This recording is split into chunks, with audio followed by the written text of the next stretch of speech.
Get ready for main dictation, November 1978. Start. Sir, I wish to associate myself with the general welcome that has been given to the budget placed before the House. I also wish to join the high compliments that have been paid to the government of the prompt and effective steps that they have taken for the relief of distress caused by the recent cyclone.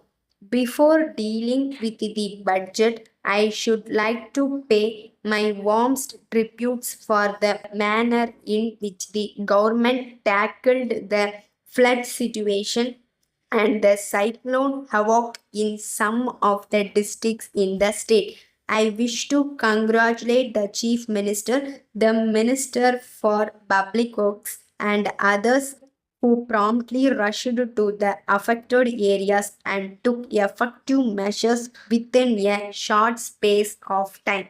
The budget is an interesting document, as I said. How fair it is interesting will be seen by the figures I will give you presently. When a comparative statement of the budgets of previous years is made, some revealing figures will be found, which may perhaps be interesting. I should like to state that the total revenue of the composite state was 50 crores of rupees.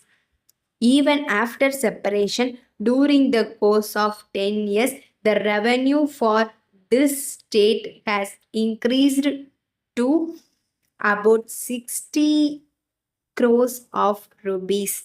The expenditure also increased similarly. I know that there are many demands that have to be met, and the expenditure cannot be cut down very much, especially when such demands have to be met. But I would very much like the government to exercise a very careful over their items of expenditure, particularly in these days when we talk not of lakhs but of crores of rupees which are left to our care. I do not mean to suggest that this government have wasted any money, but I would only like to draw their attention to the need for careful scrutiny. Especially, it is very necessary for the minister for finance to have a fairly good and effective control over the items of expenditure that may be suggested by the various departments. I had hoped that the report of the Committee on Cooperation would have been ready by that time and that we would have an opportunity to offer our remarks in regard to the extension of cooperation in this state. One thing that is most essential to remove much of the misunderstanding that exists between the capital and the labor and in many other fields is the necessity to encourage the cooperative movement. I hope and trust that when that report is ready, we shall be given an opportunity to offer our views before any action is taken by government in the matter. I would have naturally spoken about education in the budget, but as the Minister for Education is presenting us with a white paper and giving us an opportunity to discuss this question, I do not think it is necessary for me to dwell on that point. I am, however, thankful to the government.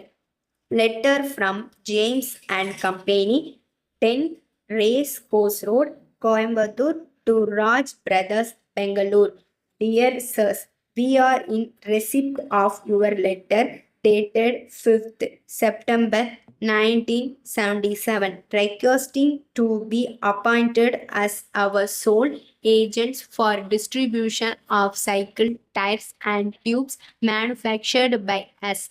We are glad that you are a well established concern and that you have a band of able and reliable representatives in various important centers in Andhra Pradesh and Karnataka states. We will be able to appoint you as our sole agents for our products in the two states subject to your acceptance of the terms and conditions. We would draw your attention to paragraph 6 wherein it has been stated that the maximum commission we allow for sole agents in 10% of the sale price of the goods. In spite of the increase in the production cost, the sale prices have been fixed at a reasonable level. Hence, we will not be able to increase the rate of your commission. If you are agreeable to our terms and conditions, you can kindly return the enclosed agreement duly signed on receipt of which we shall proceed further in the matter. Yours faithfully, Star.